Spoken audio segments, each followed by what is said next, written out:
નમસ્કાર. ફરીથી આપણે જેડબલઈ નીટ અને ગુજકેટના ક્વેશ્ચન આન્સર જોઈએ પહેલો ક્વેશ્ચન.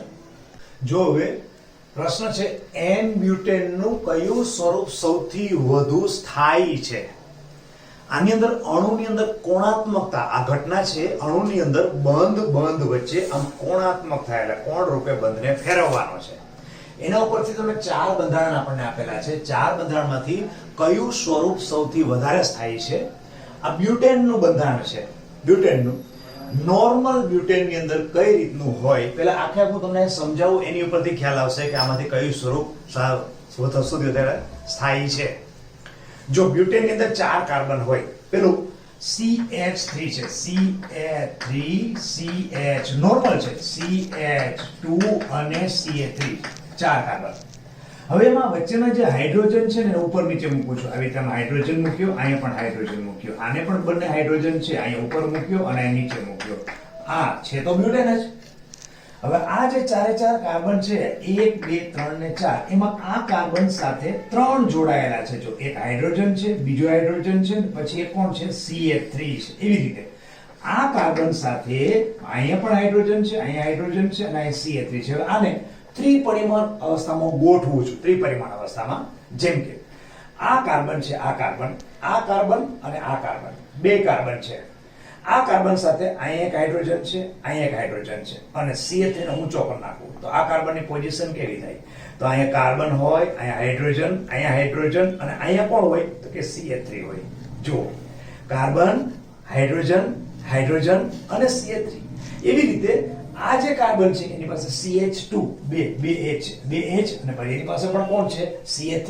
તો આ કાર્બન છે એની પાસે એક હાઇડ્રોજન, આ બીજો હાઇડ્રોજન અને આ CH3 છે એને ઊંચો કરી નાખો તો પોઝિશન કેવી થાય? આવી રીતે થાય કે નહીં? આવી રીતે આમ થાય કે નહીં? જો C પછી H C ની બાજુમાં H અને CH3.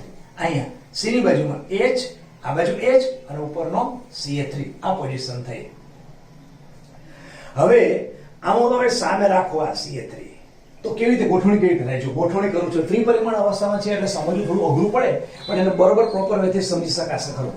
પેલા હું આમ કરું છું, આખો એક આમ અને આમ. આ છે કાર્બન, અહીંયા છે કાર્બન છે. આ ઉપર હું CH3 મૂકું છું અને બે H અહીંયા મૂક્યા, એક H અને બીજો H, આ બે H મૂકી દીધા. આ કાર્બન એટલે આ આપણો કાર્બન. આ કાર્બન હતો ને, આ કાર્બન હતો, અહીંયા હાઇડ્રોજન અને ઉપર CH3. આ કાર્બન છે, હાઇડ્રોજન ને ઉપર CH3. પછી અહીંથી તમે આમ આવો છો તો પાછો શું આવે છે? કાર્બન આવે છે. એની પાસે હાઇડ્રોજન અને ઉપર કોણ? CH3. એનો હું આવી રીતે ત્રિપરિમાણ હોવાને કારણે એમ રાઉન્ડમાં બતાવું છું, આવી રીતે રાઉન્ડમાં બતાવું છું. અને આ રાઉન્ડની અંદર હવે એક હું અહીં CH3 બતાવું છું. આ જગ્યાએ CH3, આ CH3, આ CH3 કર્યો. પછી બીજો હું H અહીંયા બતાવું છું, આ H અને એક H અહીંયા બતાવું છું. તો આ જે રાઉન્ડ વાળો ભાગ છે ને, રાઉન્ડ વાળો ભાગ એ પાછળનો કાર્બન બતાવે છે. પાછળનો કાર્બન, આ આખો આ રાઉન્ડ વાળો ભાગ છે ને એ પાછળનો કાર્બન, આ કાર્બન આગળનો છે. જો તમે આગળ હોય ત્યારે તો આ કાર્બન છે આગળ, એની પાસે હાઇડ્રોજન અને CH3. આ કાર્બન થઈ ગયો. પાછળનો કાર્બન કયો આવે? પાછળનો કાર્બન આ આવે. પાછળનો કાર્બન આ કાર્બન સાથે હાઇડ્રોજન અને CH3. તો CH3 બેને અહીંયા અને બેન પેરેલલ બતાવ્યા. જો મેં CH3 છે, આ એક CH3 પેલા આગળના કાર્બન નતો એની સાથે CH3 છે, આ બીજો કાર્બન છે એની સાથે CH3 છે. તો કાર્બન કેટલા થયા? 1 2 આ 3 રાઉન્ડ ગયો 3 અને ચોથો 4 કાર્બન થઈ ગયા. આવી રીતે આ એક રચના છે. હવે એમાં 60 એંગલ ઉપર ભ્રમણ કરું છું. આવી રીતે ક્લોકવાઇઝ હું ભ્રમણ કરું છું. તો ભ્રમણ કરીને તો બીજા અને ત્રીજા કાર્બન ઉપર ભ્રમણ થાય. જો આવી રીતે આમ છે, આવી રીતે આમ, તો આ પહેલો કાર્બન કહું, પછી બીજો કાર્બન, આ ત્રીજો કાર્બન કહું, પછી ચોથો કાર્બન. તો અહીંયા બે વચ્ચે આને આમ ફેરવું તો કયા કાર્બન વચ્ચે ભ્રમણ થાય છે? બીજા અને ત્રીજા. કેમ? તો કે પહેલો, બીજો, ત્રીજો અને ચોથો. તો બીજા ત્રીજા પર આને પાછળના નામ ફેરવું એટલે આ કાર્બનની પોઝિશન બધા બે હાઇડ્રોજન અને આ CH3 એની પોઝિશન ચેન્જ થશે. જો હું આને આમ ફેરવું છું, હવે આમ ફેરવું તો પેલું જે છે એને લખી નાખું. હવે આમ જે છે એને CH3, આ કાર્બન છે, અહીંયા CH3 છે, આ CH3, પછી આ હાઇડ્રોજન છે અને આ મોટો હાઇડ્રોજન બતાવ્યો એમ નામ છે. વચ્ચેના ભાગની અંદર આ કાર્બન છે, એને અહીં જેમ ફેરવું છે એટલે આખો રાઉન્ડ જ એમ ફેરવો. આખો આમ રાઉન્ડ ફેરશો એટલે શું થશે? કે આ જગ્યાએ CH3 આવી જશે. આ CH3 જે અહીંયા હતો એ આમ કરી આમ આવી ગયો. તો હાઇડ્રોજન શું આવે? આ બાજુ આવે. આ હાઇડ્રોજન ઉપર જાય અને હાઇડ્રોજન ક્યાં આવશે? નીચે આવશે. આ હાઇડ્રોજન ક્યાં આવશે? આ પોઝિશનની અંદર આવશે. થયું? આ એક પોઝિશન આવી થઈ. હવે એના પછી પાછું આને છે, પાછું આને 60 ફેરવું, 60 અંશે ભ્રમણ કરું છું, પાછું ભ્રમણ કરું છું, બીજી વાર પાછું ભ્રમણ કરું તો પોઝિશન કેવી થાય કે હવે આ H છે, આ આખો H એ ક્યાં આવશે? સીધો આમ ટચ થઈ જશે, આ બાજુના ભાગની અંદર ટચ થઈ જશે. CH3 ક્યાં આવશે? અહીં ઉપર આવશે. જો પાછું દોરું છું, અહીંયા આમ, પછી આ CH3, આ ઉપરનો CH3 છે, પછી આ કાર્બન, એની પછી હાઇડ્રોજન, આ જે જૂનો છે હાઇડ્રોજન, અને આ હાઇડ્રોજન. હવે વચ્ચેના ભાગની અંદર રાઉન્ડ છે એટલે કાર્બન છે, એને હું ફેરવું છું, પાછું 60 ફેરવું એટલે CH3 ક્યાં આવે? આ પોઝિશનમાં આવી. અહીં કોણ આવે? CH3. આ CH3 આવ્યો તો H ક્યાં આવે? અહીંયા આવી ગઈ. આ જગ્યાએ કોણ આવે? H.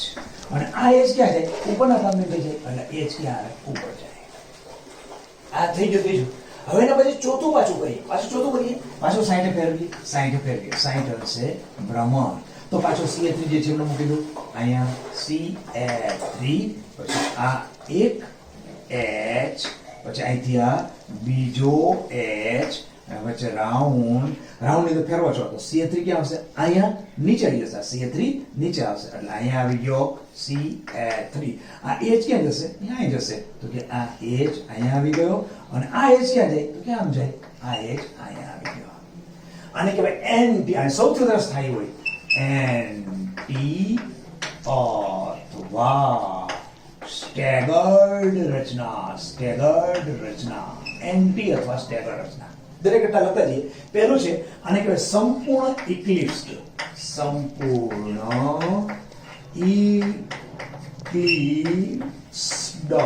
અને સજોડવા સંપૂર્ણ ઇક્લિપ્સ્ડ. ઇક્લિપ્સ્ડ એટલે શું? એક્ઝેક્ટ બંને ક્રિયાશીલ સમૂહ કે પરમાણુ એકબીજા નજીક હોય છે. હાઇડ્રોજન કાર્બન CH3 નજીક છે, હાઇડ્રોજન નજીક છે, એકદમ ઇક્વલ પોઝિશનમાં ગોઠવાઈ જાય એને કહેવાય સંપૂર્ણ ઇક્વિલ. અંશતઃ કહેવાય. જો આ પોઝિશન કેવી છે? અહીં અંશતઃ છે. જો અહીંયા H ગોઠવાયા છે, અહીંયા H ની બાજુમાં CH3 છે, એટલે તો અહીં અંશતઃ. આ શું આવ્યું?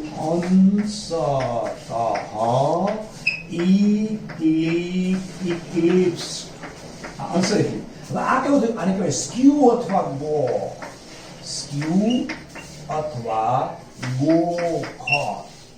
જેની અંદર બધા એકદમ સંપૂર્ણ નજીક નથી પણ સામે પડે. CH3 ક્યાં છે? આમાં સામે આવી ગયો. જો તો આ NT થાય, અંશતઃ ઇક્લિપ્સ, સ્ક્યુ અથવા ગો. આ પ્રકારની રચના કરી. હજી પહેલા તમે ફેરવી નાખીએ, 60 ફેરવશે તો શું થશે? જો 60 ભ્રમણ કરીએ તો પાછું CH3 ક્યાં?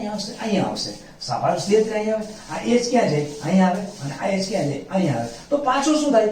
અંશતઃ ઇક્લિપ્સ. પાછો ફેરવતા જશો, સ્ક્યુ ને ગો, પાછો ફેર જશો તો પછી આ પોઝિશન આવી જશે. એટલે સંપૂર્ણ ઇક્લિપ્સ. પણ કહેવાનો મતલબ એ છે કે આ બધાની અંદર આપણે સ્થિરતા નક્કી કરવી છે. તો સ્થિરતા કયા બેઝથી નક્કી થાય? જેમાં સમાન ક્રિયાશીલ સમૂહ હંમેશા એકબીજાથી દૂર હોય અને અપાકર્ષણ ઓછું થાય. જેમાં આકર્ષણ વધારે હોય અને અપાકર્ષણ ઓછું હોય એની અંદર સ્થિરતા, એ બંધારણમાં સ્થિરતા વધારે ગણી શકાય. તો આની અંદર આપણે નક્કી કરીએ કે જો સંપૂર્ણ ઇક્લિપ્સ એકદમ લેવલ ટુ લેવલ છે, CH3 એકદમ લેવલ ટુ અપાકર્ષણ થશે, નજીક લેવલ ઇક્વલ, એટલે આ ઓછામાં ઓછું સ્થિર થાય, સૌથી ઓછું સ્થિર થાય. તો સૌથી મેક્સિમમ કે જે અપકર્ષણ ઓછું થાય તો જો મેક્સિમમ NT ની અંદર છે. NT એટલે સ્ટેગર્ડ રચના, NT એટલે સ્ટેગર્ડ રચના, એટલે સૌથી વધારે. આને હું કહું, આને A કહું, આ B કહું, પછી આને C કહું અને આને D કહું. તો સૌથી વધારે ક્રમ કોનો પહેલા આવે? NT અથવા સ્ટેગર્ડ. D સૌથી વધારે, પછી સ્ક્યુ અને ગો. આમાં જુઓ, આની અંદર થોડા દૂર છે, આમાં એકદમ નજીક છે, આમાં અંશતઃ નજીક છે, આમાં દૂર છે અને આમાં એકદમ દૂર છે. એટલે સેકન્ડ સ્થાન કોનું આવશે? આનું આવશે. આ એટલે કોણ? B. એટલે સૌથી વધારે કોણ આવે? NT અથવા સ્ટેગર્ડ. બીજું કોણ આવશે? B આવશે. આ નીકળી ગયું. એના પછી આ બંનેની કમ્પેરિઝન કરીએ તો આમાં અંશતઃ નજીક છે, આમાં સંપૂર્ણ નજીક છે. એનો મતલબ કે ત્રીજું કોણ આવશે? ત્રીજું એટલે C. અને છેલ્લા પછી કોણ આવશે? આપણે A આપ્યું છે તો A. આ રીતે આનો સ્થિરતાનો ક્રમ છે. સ્થિરતાનો ક્રમ ફરીથી પાછું નક્કી કરીએ. સ્થિરતાનો ક્રમ કઈ રીતે? તો કે જે ક્રિયાશીલ સમૂહ અથવા પરમાણુ એ બેથી વધારે દૂર હોય એટલે કે અપાકર્ષણની માત્રા જેમાં ઓછી હોય એ સૌથી વધારે સ્થિર ગણાય. તો મેં શું કર્યું, બ્યુટેનનું બંધારણ હતું, બ્યુટેનના બંધારણથી 4 કાર્બનમાં બીજા ત્રીજા કાર્બન વચ્ચે કોણાત્મક કર્યું એટલે ફેરવ્યું એટલે પરિભ્રમણ કર્યું. તો કાર્બન સાથે જોડાયેલા બે હાઇડ્રોજન એક અને CH3 એનું સ્થાન બદલતું ગયું તો એ પોઝિશન થઈ કે ઘણીવાર બે નજીક પણ આવી ગયા, બે વચ્ચે અંતર પણ થયું, બે હાઇડ્રોજન એકદમ નજીક આવી ગયા છે, પાછળ એકદમ ઓપોઝિટ ગયા. તો એમાં આપણે અનુમાન કરવાનું છે કે સૌથી વધારે અપાકર્ષણ શેમાં ઓછું થશે. જેમાં ક્રિયાશીલ સમૂહ કે પરમાણુ એકબીજાથી દૂર હોય તો અપાકર્ષણની માત્રા સૌથી ઓછી થાય. તો એ ઓછી માત્રા શેમાં થાય છે, સૌથી વધારે આમાં ઓછું અપાકર્ષણ થાય છે. તેથી કરીને આને આપણે શું કહીએ, સૌથી વધારે સ્થાયી રચના. એટલે સ્થાયીનો ક્રમ ફિક્સ જ છે આ બધાની અંદર. અપવાસ શું છે હું કહું છું, આમાં સૌથી પહેલા ડી અને એન્ટી અથવા સ્ટેગર્ડ, પછી સ્ક્યુ અથવા ગોક, અંશતઃ એક્લિપ્સ અને સંપૂર્ણ એક્લિપ્સ. આ બધી રચના કમ્પ્લીટ થઈ ગઈ. હવે એની ઉપરથી આનો આપણે જવાબ દેવાનો છે કે આમાં સૌથી એન બ્યુટેનનું કયું સ્વરૂપ સૌથી વધુ સ્થાયી છે. આમાં આપણે સ્ટેગર્ડ, એન્ટી અથવા સ્ટેગર્ડ શોધવાનું છે. અહીં જો CH3 નજીક છે, અહીં CH3 સામે છે, અહીં CH3 સામે છે, એ જ વચ્ચે પણ જગ્યા છે. એનો મતલબ આપણો જવાબ હોય સી. આ જવાબ આપણો સાચો, આ જવાબ સાચો છે. હવે બીજું વસ્તુ આની અંદર હું એક બતાવું છું કે એક અપવાદરૂપ ઘટના છે, એની સાથે તમે પણ એ નીટની અંદર પૂછે છે આપણને અપવાદરૂપ ઘટનાની અંદર સ્પેશિયલ કેસ. હવે લખો સ્પેશિયલ કેસની અંદર જો સ્પેશિયલ કેસ આની અંદર કેમાં, તો કે એક વસ્તુ છે કે બીજું આયનો જેમ કે ઇથિલિન ગ્લાયકોલ આયનો હોય અથવા તો આકર્ષણની માત્રા કે હાઇડ્રોજન બંધ બનતો હોય ત્યાં ઇથિલિન ગ્લાયકોલ લઈએ. ઇથિલિન ગ્લાયકોલ શું છે, CH2 અને OH અને OH. આ ઇથિલિન ગ્લાયકોલ છે. હવે ઇથિલિન ગ્લાયકોલનું બંધારણ દોરવું હોય તો પહેલાની જેમ જ પેલો આમ દોરું છું, અહીંયા એક OH, જો આ OH, પછી કોણ આવ્યો, કાર્બન, એની પાસે કોણ છે, હાઇડ્રોજન 2 છે, આ હાઇડ્રોજન આ તો પતી ગયું. પછી કોણ આવ્યો, પાછો હું રાઉન્ડ કરીને કાર્બન કરું છું, આ કાર્બન, એની પાસે આ એક હાઇડ્રોજન અહીંયા છે, બીજો હાઇડ્રોજન અહીંયા છે અને OH અહીંયા છે. એનો મતલબ કે આપણું એન્ટી ગણાશે. ચાલો ઓકે. બીજી વસ્તુ, હવે હું દોરીને બીજી વસ્તુ એ કરું કે આખું દોરતો નથી પણ તમને થોડું બતાવું એટલે ખ્યાલ આવશે કે આની અંદર થોડું અપવાદરૂપ ઘટના શું છે. જો OH ત્રણેય મૂકી દીધા મેં, પછી રાઉન્ડ કર્યો. હવે રાઉન્ડ અને ફરતા OH અહીંયા આવીશ. ચાલો OH અહીંયા મૂકું, OH અહીંયા મૂકીશ, તો એના પછી એક OH અહીંયા મૂક્યો તો પછી H અહીંયા આવશે, ચલો H અહીંયા આવશે. તો તમે વિચાર કરો આ કેવું છે, આપણું એન્ટી અથવા તો સ્ટેગર્ડ છે, સ્ટેગર્ડ. અને આ કેવું છે, ગોક છે, ગોક. તો બંનેમાં સ્થિરતા આની વધારે છે. આપણે પ્રશ્ન થાય કે આની સ્થિરતા કઈ રીતે વધારે, એનું કારણ છે કે અહીંયા ધન ભારિત હાઇડ્રોજન અને ઓક્સિજન ઉપર અબંધકારક ઇલેક્ટ્રોન યુગ્મ, આ બંને વચ્ચે એક પ્રકારનો બંધ 11મા ધોરણમાં ભણેલા છીએ જેને કહેવાય હાઇડ્રોજન બંધ. તેથી આની સ્થિરતા અપવાદરૂપ છે કે ગોખ રચના હોવા છતાં પણ આંતરાણીય H બંધ ક્રિયાશીલ સમૂહ વચ્ચે રચાતો હોવાને કારણે એન્ટી કરતા પણ વધારે સ્થાયી જોવા મળે છે. આવી એક બીજી રચના છે, જેને આપણે ખબર છે કઈ, તો કે 11મા 12મા ધોરણની અંદર એમિનો એસિડ યાદ કરો, amino acid CH2, amino acid નું સૂત્ર હોય છે ને, CH2 પછી COO- અને NH3+. હવે આને દોરીએ તો કે પેલું કરતા એમ જ સેમ ટુ સેમ કરીએ. અહીં એક આવી રીતે અહીંયા COOH, પછી C, પછી H અને H. આ રાઉન્ડ કરીએ, પછી આ કાર્બન, એની પાસે એક H અહીંયા છે, એક H અહીંયા છે અને NH3+. આને કહેવાશે એન્ટી. ઓકે. હવે હું NH3 ને આ બાજુ લઈ લઉં છું તો પહેલા પાછું દોરું છું, COOH, એના પછી અહીંયા H, આ જૂનો H, રાઉન્ડ કરું છું, NH3 ફરતો આમ કરે અહીંયા આવ્યો, ચાલો NH3+, અહીંયા H નથી માઈનસ, અને અહીંયા H અને અહીંયા H. તો સીધી વાત છે, થોડા H નજીક આવી ગયા છે. તો આને શું કહેવાય, આ બે એકની વચ્ચે NH3 છે, આ કેવું થયું, ગો. પણ અહીંયા ઋણ ભાર અને ધન ભાર, એનો મતલબ આયન આકર્ષણ થતું હોવાને કારણે આની સ્થિરતા, ગોખની સ્થિરતા એ એન્ટી કરતા વધારે હોય છે. આ બીજું થઈ ગયું. એટલે અપવાદરૂપના બંને કેસને તમે લખી નાખજો. પ્રશ્ન, પ્રક્રિયા એક આપેલી છે A પ્લસ ટ્વાઇસ B, એટલે બે પ્રક્રિયકો છે. A પ્રક્રિયક અને B બંનેના મોલ જુદા છે. A ના પ્રક્રિયામાં તત્વયુગ્મિતિ ગુણાંક 1 છે અને B નો તત્વયુગ્મિતિ ગુણાંક 2 છે. એમાંથી નિપજ C બને છે. હવે આ પ્રક્રિયામાં એના મોલ આપણને 5 મોલ કીધું છે. A પ્રક્રિયક છે, A પ્લસ B પણ 2 છે અને C. આના આપણને કેટલા કીધા છે? 5 મોલ લેવો. એના 5 મોલ લો અને B ના 8 મોલ લો. આના 8 મોલ લઈએ તો આપણે C કેટલો મળશે? C ના કેટલા મોલ મળશે જોઈએ. ચાલો હવે જો એના મોલ હું 5 લઉં તો રાસાયણિક પ્રક્રિયાની તત્વયુગ્મિતિ એવું સૂચવે છે કે જેટલા એના મોલ જોઈએ ને એના કરતા B ના બમણા મોલ જોઈએ. તમારા પાત્રમાં B ના બમણા મોલ હોવા જોઈએ. તો હું આના 5 મોલ લઉં તો આના મારી પાસે 10 મોલ હોવા જોઈએ. વાસ્તવમાં 10 મોલ છે નહીં. તો 5 મોલ છે તો એ તમારા બધા જ વાપરી તો નાખશે. B ના બધા મોલ વાપરી નાખશે કારણ કે 5 બધાય નહીં વપરાય. 5 અંદર જશે તો એની સામે એને B ના મોલ ઓછા પડશે. પણ એટલું તો ખરું કે B ના મોલ બધા વપરાય તો જવાના જ છે. તો એટલું જ કરીએ ડાયરેક્ટ કે A ની સાપેક્ષે C ની સરખામણી ન કરીએ, B ની સાપેક્ષે સીધી C ની સરખામણી કરીએ. તો B ના 2 મોલ વપરાય એવા સમયે C નો 1 મોલ બને છે. તો તમારે મોલ કેટલા લેવાના છે? 8 મોલ લેવાના છે. એટલે એમ કહી શકાય B ના 2 મોલ C ના કેટલા મોલ બનાવે? 1 મોલ C બનાવે છે.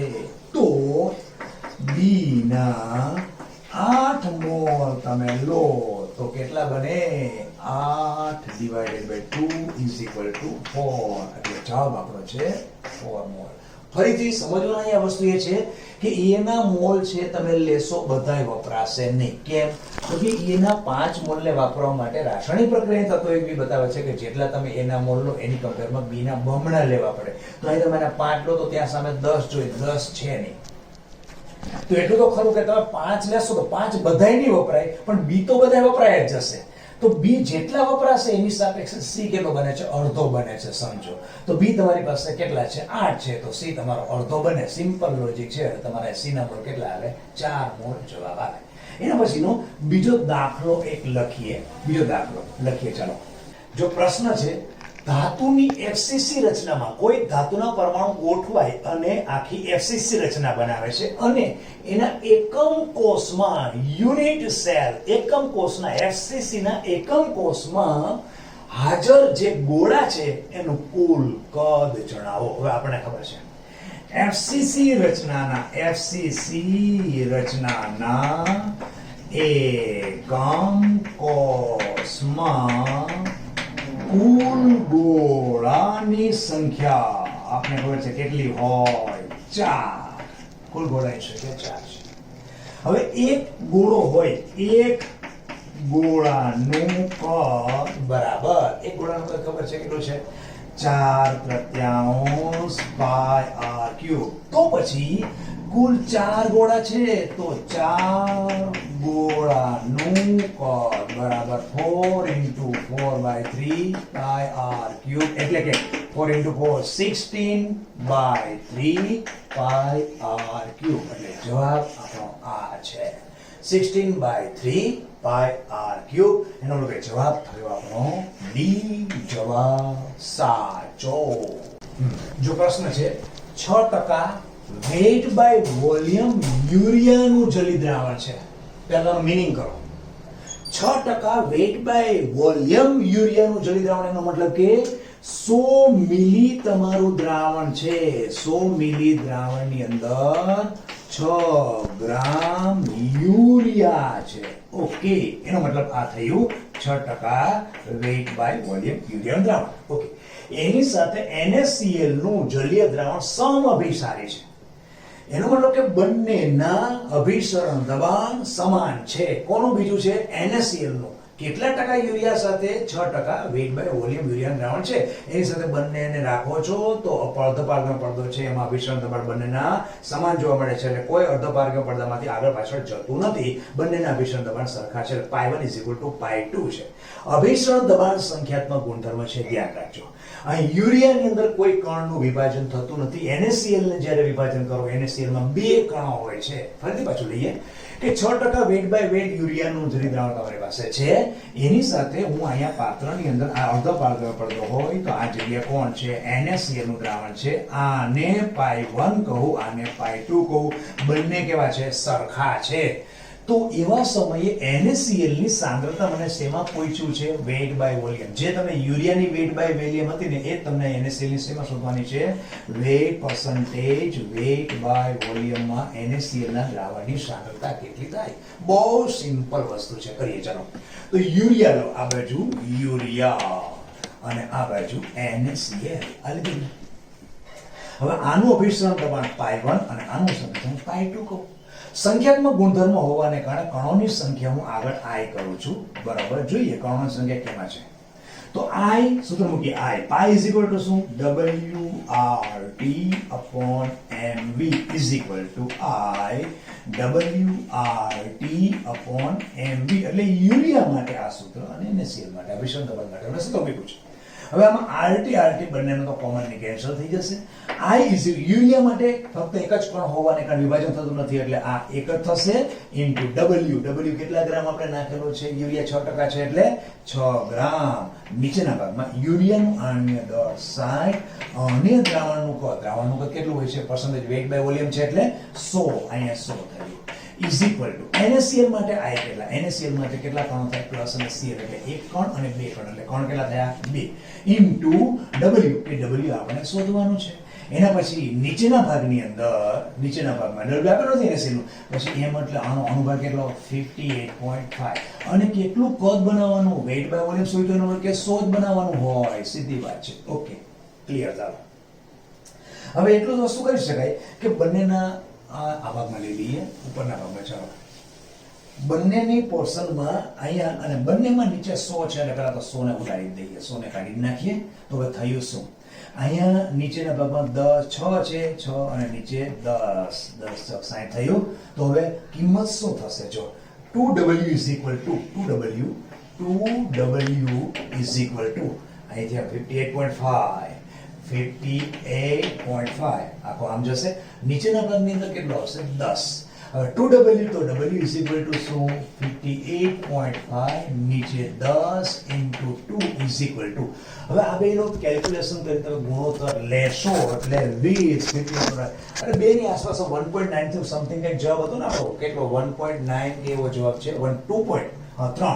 2.92 is equal to 2.92% weight by volume. આ આપણો જવાબ. આની સાંદ્રતા કેટલી થશે, કેટલું થયું, 2.10 100 ml તો છે જ ને, અને એમાં એટલું તમે નાખશો, 100 ml માં જે નાખશો એ તમારો પર્સન્ટેજ વેટ બાય વોલ્યુમ આવી જશે. એટલે જવાબ છે 2.92% વેટ બાય વોલ્યુમ. આ તમારું દ્રાવણ NaCl નું થયું, કે જે NaCl દ્રાવણ 6% વેટ બાય વોલ્યુમ યુરિયાના દ્રાવણ સાથે સમઅભિસારી હતું. એટલે જવાબનો જે પણ આયો છે કઈ ને આયો કદાચ C માં હતો, જવાબ C જવાબ હતો. ઓકે, એના પછી લઈએ 1.8 મિલી પાણીમાં ન્યુટ્રોનના મોલ છે. જો મોલ, હા ધ્યાન રહે, ન્યુટ્રોનની સંખ્યા નથી. પહેલા તો એ કરવું પડે કે પાણીનો એક અણુ લઈએ આપણે H2O, આમાં ન્યુટ્રોન કેટલા હોય. તો હાઇડ્રોજન છે, તો હાઇડ્રોજનની અંદર તો ન્યુટ્રોન હોતો જ નથી. એમાં ડ્યુટેરિયમમાં હોય, ટ્રિટિયમમાં એને હોય, ડ્યુટેરિયમમાં હોય, પણ હાઇડ્રોજનમાં ન્યુટ્રોન ના હોય.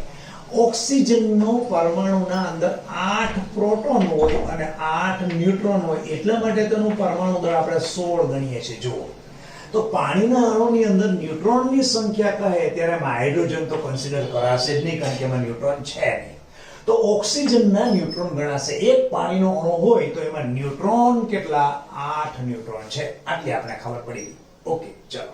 પણ ધ્યાન રાખજો, ન્યુટ્રોનના મોલ પૂછેલા છે, ન્યુટ્રોનની સંખ્યા નથી પૂછી, ન્યુટ્રોનના મોલ પૂછ્યા છે. એક પાણીના અણુમાં કેટલા ન્યુટ્રોન છે, 8 ન્યુટ્રોન છે, આપણને ખબર પડી. હવે 18 મિલી પાણી આપ્યું છે. હવે પાણીની ઘનતા કેટલી, પાણીની ઘનતા બરાબર 1 છે. ઘનતા એટલે દળ છેદમાં કદ. એનો મતલબ કે જેટલું તમે દળ લો ને એટલું તમારું શું થાય, કદ થાય, અથવા જેટલું તમે કદ લો છો એટલું તમારું દળ થાય. એનો મતલબ કે તમારી પાસે પાણીનું દળ જરૂર છે. કેટલું દળ થયું, 1.8 ગ્રામ થયું. તો પછી મોલ શોધીએ તો આપણે જે મિલી આપેલું છે મોલ શોધીએ તો મોલ બરાબર શું થાય, વજન છેદમાં અણુભાર. તો કેટલું વજન આપેલું છે, કદ આપેલું, પણ દળ એ ઘનતા એક હોવાને કદ બરાબર શું થઈ ગયું, દળ થઈ ગયું. એટલે કે 1.8 ગ્રામ હું લઈ શકું. તો 1.8 ગ્રામ એનું દળ અને છેદમાં 18 એનો અણુભાર. એનો મતલબ કે 0.1 આ શું આવી ગયું, હવે પાણીનું મોલ આવી ગયો. આટલો જે 1.8 હતું એની જગ્યાએ 0.1 એને મેં મિલી અથવા વજનને મોલમાં ડાયવર્ટ કરી નાખ્યું. એટલે 0.1 મોલ મારી પાસે પાણી છે. હવે 0.1 મોલ હોય, 0.1 મોલ પાણીના અણુ, એ અણુની સંખ્યા કેટલી થાય? 0.1 મોલ અણુ પાણી, તમારે મોલ છે, મોલ. તો 1 મોલ હોય, 1 મોલ H2O હોય, તેમાં સંખ્યા કેટલી હોય યાદ કરો, એને એટલે કેટલા, 6.022 into 1023 H2O હોય. કેમાં 1 મોલ પાણીના અણુ હોય. તો આપણી પાસે છે કેટલા, 0.1 મોલ. 0.1 મોલ પાણીના અણુમાં 0.1 into Na આટલા પાણીના અણુ હોય. આટલા કોણ હોય, H2O ના અણુઓ હોય. ફરીથી આપણે પહેલા શું કર્યું, પાણીની અંદર ટોટલ ન્યુટ્રોનની સંખ્યા, એક પાણીનો અણુ હોય તો ન્યુટ્રોનની સંખ્યા કેટલી મળી, 8. કેમ 8 મળી? હાઇડ્રોજનમાં તો પ્રોટોન છે નહીં, ઓક્સિજન તો પ્રોટોન ન્યુટ્રોન 2 હોય, આમાં તો ન્યુટ્રોન છે જ નહીં, તો ન્યુટ્રોન મેં કર્યા 8. એટલે પાણીનો એક અણુ તમે ખોલો એટલે અંદરથી 8 ન્યુટ્રોન નીકળે. Okay, right. પછી મેં શું કર્યું કે જે પાણીનું કદ આપેલું છે ને, કદને વજન તરીકે લઈ લીધું. શા માટે? કારણ કે પાણીની ઘનતા 1 છે, દળ બરાબર કદ થઈ ગયું. કારણ કે ઘનતા બરાબર દળ છે એમાં કદ, તો 1 છે બરાબર દળ કદ થયું. તો એનો મતલબ કે એનું વજન થઈ ગયું 1.8. એ વજન ઉપરથી મેં મોલમાં ફેરવી નાખ્યું. એટલે ટૂંકમાં મને રકમની અંદર 0.1 મોલ પાણી આપેલું છે. 1 મોલ જો પાણી હોય તો સમજી લેવાનું કેટલા અણુઓ પાણીના મળશે, 6.0 1023 ને શોર્ટ ફોર્મની તો બતાવ્યું છે એને. તો મને પાણીના મોલ કેટલા આપ્યા છે, 0.1 મોલ આપેલા છે. 0.1 મોલ મારી પાસે છે. તો એમાં પાણીના અણુ કેટલા આવશે, તો કે પાણીના અણુ આટલા આવશે. ઓકે, હવે એક પાણીના અણુની અંદર, એક H2O માં કેટલા હોય, 8 ન્યુટ્રોન. 8 ન્યુટ્રોન છે. તો આટલા અણુમાં 0.1 into NaH2O માં કેટલા થાય, 0.1 into 8 into Na. આટલા શું થાય, ન્યુટ્રોન થાય. ઓકે, આટલા ન્યુટ્રોન મને મળી ગયા. હવે 0.1 મોલ હતો એમાં આટલા ન્યુટ્રોન છે. હવે આપણે એ વસ્તુ ખબર છે, આ તો આગળ લઉં છું, ઉપર આપણે પાણી કાઢી નાખું. ચાલો, હવે એટલી કે જો એને 6.02, એને એટલે કેટલા, એને એટલે 6.022 into 1023 આટલી સંખ્યા હોય તો એને 1 મોલ કહેવાય. ઓકે, જો આટલા ન્યુટ્રોન હશે તો 1 મોલ ન્યુટ્રોન થશે. તો મારી પાસે ન્યુટ્રોન કેટલા છે, 0.1 into અહીંયા તો 0.8 થયું હતું ને, 0.8 આવ્યું હતું, 0.8 આવ્યું હતું, 8 ન્યુટ્રોન છે. હા, 8 into Na. આટલા ન્યુટ્રોન હોય તો કેટલા મોલ થાય, તો લખીએ 0.1 into 8 into Na છેદમાં Na નીકળી ગયા 1 નું 0.8 એટલે આપણો જવાબ 0.8 મોલ કોણ હોય, ન્યુટ્રોન હોય. આ આપણો જવાબ સાચો.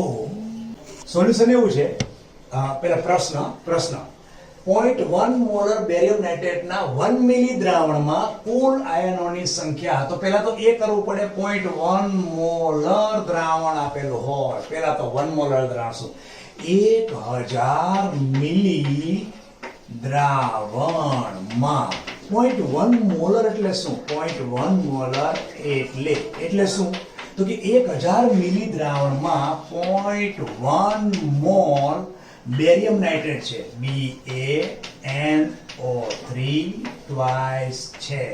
તો આપણને કેટલું કીધું છે, 1000 મિલી કેટલા, 1 મિલીમાં કીધું છે. તો 1 મિલીમાં કેટલું, 1 મિલી દ્રાવણમાં કેટલા હોય, તો 0.1 into 1 divided by 1000 into એટલે કે 10⁻⁴ મોલ BaNO3 ટ્વાઇસ હાજર હોય.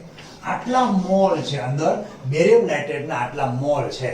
કારણ કે એક મોલ, મોલારિટીની વ્યાખ્યા શું? એક મોલ. એટલે 1000 મિલીની અંદર, દાખલા 1000 મિલીની અંદર 1 મોલ હોય તો એને 1 મોલર કહેવાય. 1000 મિલીની અંદર 0.1 મોલ હોય તો 0.1 મોલ કહેવાય.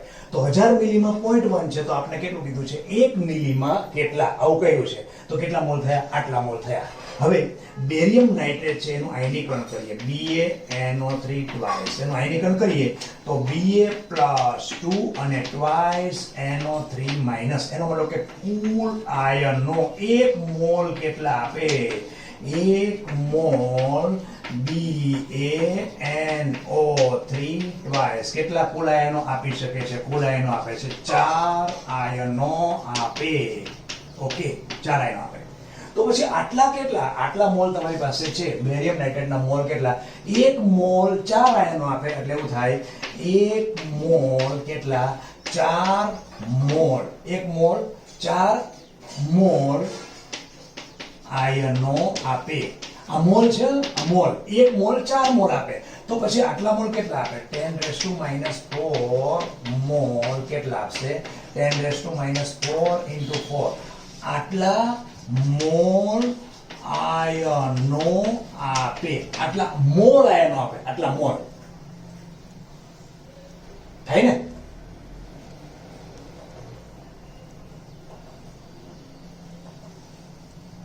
અચ્છા, 2 અહીં 3 થશે. 2 ની અહીં 4 ની 3 થશે. 2 ને 1 3 અહીં 3 થાય. સોરી, 3. તો 1 મોલ 3 મોલ આપે. તો આટલા 3 × 10⁻⁴. 3 મોલ. હવે આટલું થઈ ગયું. 3 આવે, 4 નહીં. 2 ને 1 3 થાય, 4 થઈ ગયા. આટલું થઈ ગયું ને? હવે કરીએ લાસ્ટ. ચાલો ઉપરના ભાગની અંદર અહીં કરીએ. હવે ટોટલ કેટલા મોલ થયા? 10⁻⁴. 3 × 10⁻⁴ મોલ આયનો. આ થયું. હવે 1 મોલ આયનો એટલે 1 મોલ આયનો એટલે 6.022 × 10⁻23 આયનો. તમારી પાસે છે કેટલા? 10⁻⁴. 3 × 10⁻⁴ આયનો એટલે 3 × 6.022 × 10⁻23 × 10⁻⁴. એટલે જવાબ થશે 3 × 6.022 × 10⁻⁴ કાઢવાના એટલે 19. એનો જવાબ કયો થયો? સી જવાબ સાચો. સી જવાબ સાચો. ક્લિયર? કાંઈ વાંધો નહીં. ચાલો હવે પૂરું કરીએ. હવે વધુ આવતા અંકે. નમસ્કાર.